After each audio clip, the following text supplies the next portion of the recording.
Hi everyone, Edna Kimble, Edna Sells, Century 21 Wright Real Estate, and welcome to our podcast.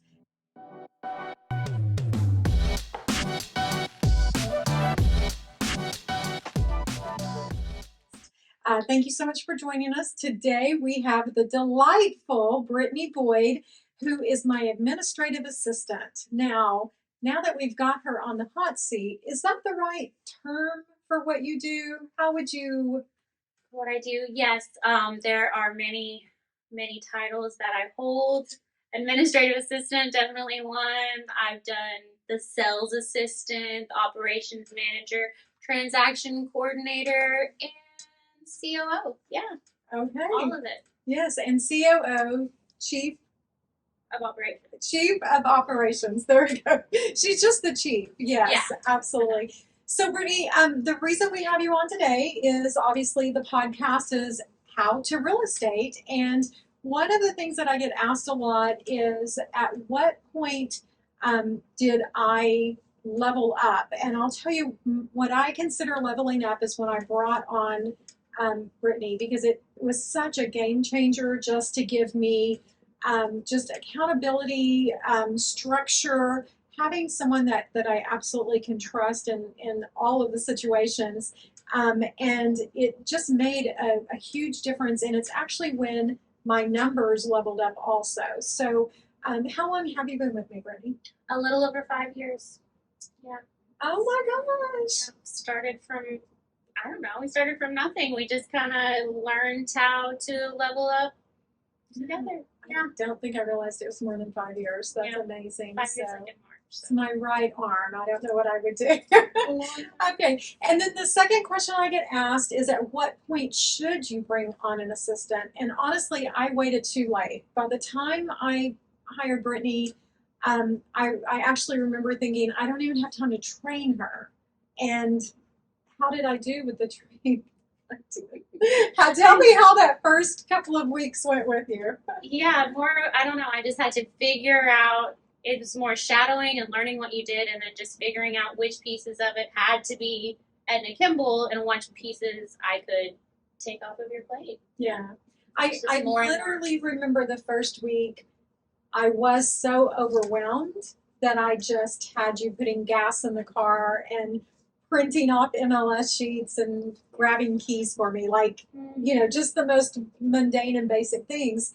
But then the following week, it was more, more paperwork and then just on and on and on. So, yeah. So 5 years. So what do you think, how many transactions do you think a realtor can do on their own before bringing on an assistant? I don't know. Not very many. I don't know. Most of the realtors, maybe 30 a year before you need somebody. Okay. I think I was before you're like just losing your mind. And 30 exactly. No, and I had lost my mind. Yeah. So maybe in the 30 to 50 range is when you should start. Question number 2, when should I bring on an assistant? Mm-hmm. When you're in that 30 to 50 range, because it really will allow you to do more, and you will, everyone says, well, I can't afford them. Guys, I promise you, you can't not afford them. I mean, it was that big of a game changer. Yeah, for sure.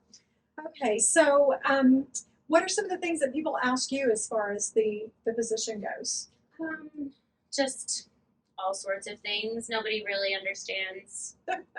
Even us, we don't even understand like what the title is or what the job is. It's just I think a little bit of everything. One time I heard Brittany describe it that she does everything that I don't want to do. Mm-hmm. Now, I kind of cringe at that, but honest to goodness, it is the truth. Yeah. I mean, it is. I know probably the first month you were here, she unclogged a toilet and she went and picked out some absolutely beautiful flowers for a loved one of mine. So from one extreme to the other, she was kind of doing it all. Yeah, absolutely. There's nothing that I wouldn't do. That's how all of us are, though. You have to be willing to do everything. And I think that's why it works is that before Brittany came on, I did unclog toilets as well as, purchase the pretty flowers or the gifts. Mm-hmm. But I would say to have a really great, group that works together and really elevates each other, everyone needs to have done the dirty deeds also and be willing to do them again in the event that you need to. Is that? Yeah, that's it. Okay. That's it. All hands on deck. Yeah, and so how many transactions, because you're also the sales team, as some of you know, I'm an individual agent, and I did 235 transactions last year, but I am the team leader for the sales team, not part of the team, I'm the team leader. And so total, how many transactions did you do last year? Last 300, 300, 350 or something. We were shooting for 4.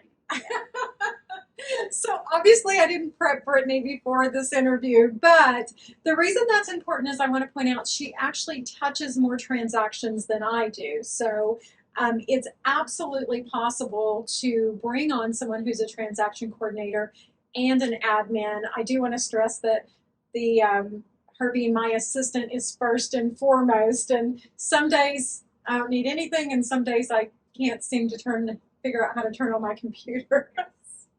All the things. All the things. All the things. All the things. Thousands of transactions. Yeah. So, so in 5 years, thousands of transactions. Yeah, thousands. Okay. So give us an idea of like what a typical day looks like for you, the admin. What time do you show up? What are some of your duties? That type of thing. I show up at 8 a.m. or earlier every day, Monday through Friday. It's quick check-ins with Edna first, and then going over our transactions, going over our plan for the day, checking in with the team, making sure that they're on track and doing what they're supposed to do, checking in with the marketing department and make sure that everything is on track over there. And then from there, then I should have a pretty good list of things to do.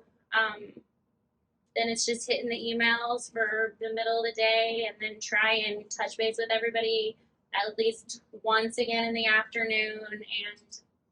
And so what are some of the actual specific tasks that you do when you're not working with myself or the sales team?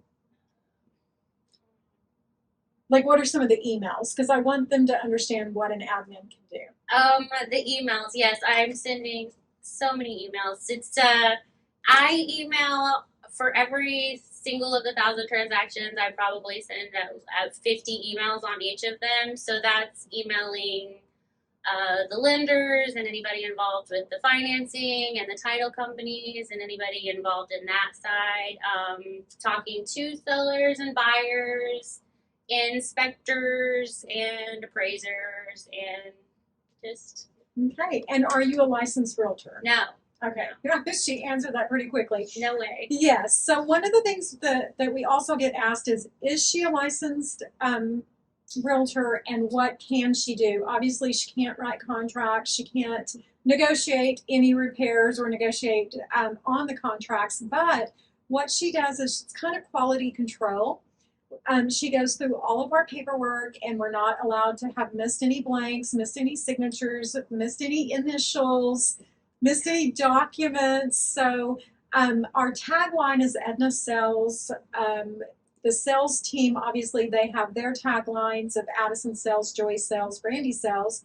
And then we like to say that Brittany yells since she can't sell. So Brittany yells at us if we miss those documents. But I will absolutely assure you that is probably one of the best things. If you are a realtor and you're watching this, you know that the best transaction can go completely awry if you missed even one document. Making sure it's the right document and that all parties have signed and initialed.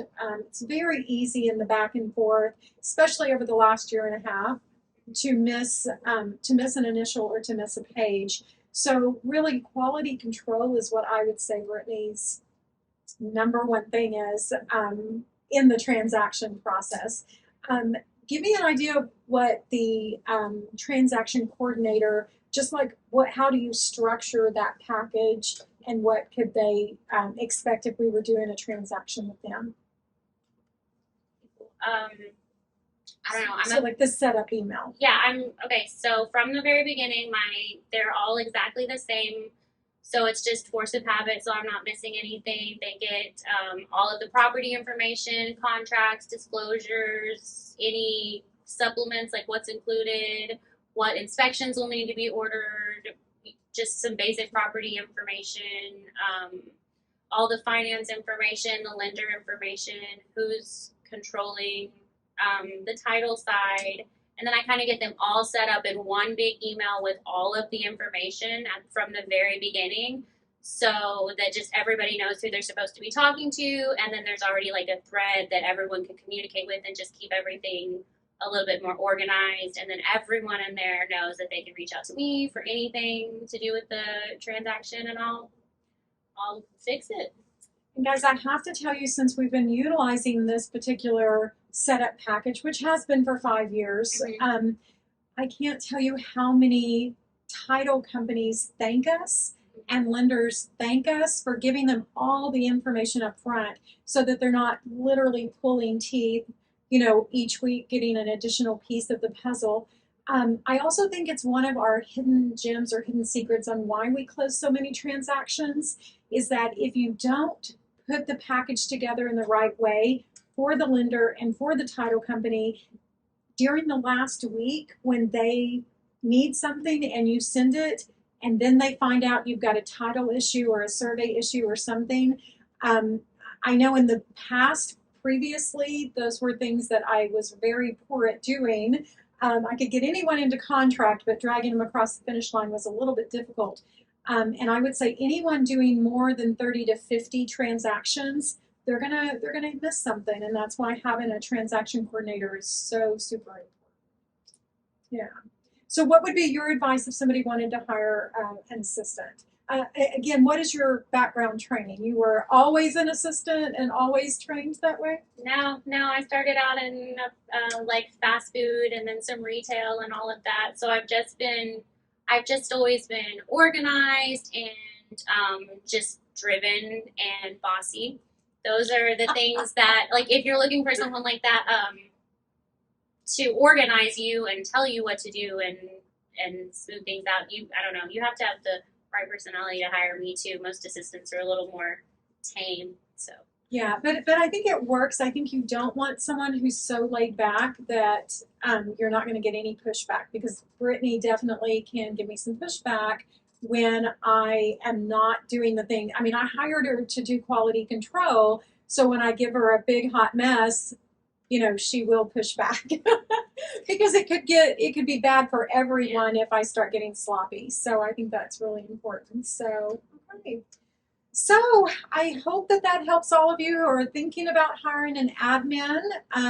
Maybe within the next week or two, we'll have a meeting with our marketing department, and you guys will get the inside scoop on that. Brittany, thank you so much. Anything else we should add to today's podcast? Okay, everyone, thank you so much for watching. Go get your assistant if you're doing 30 or more. Okay, thanks everyone. Bye-bye.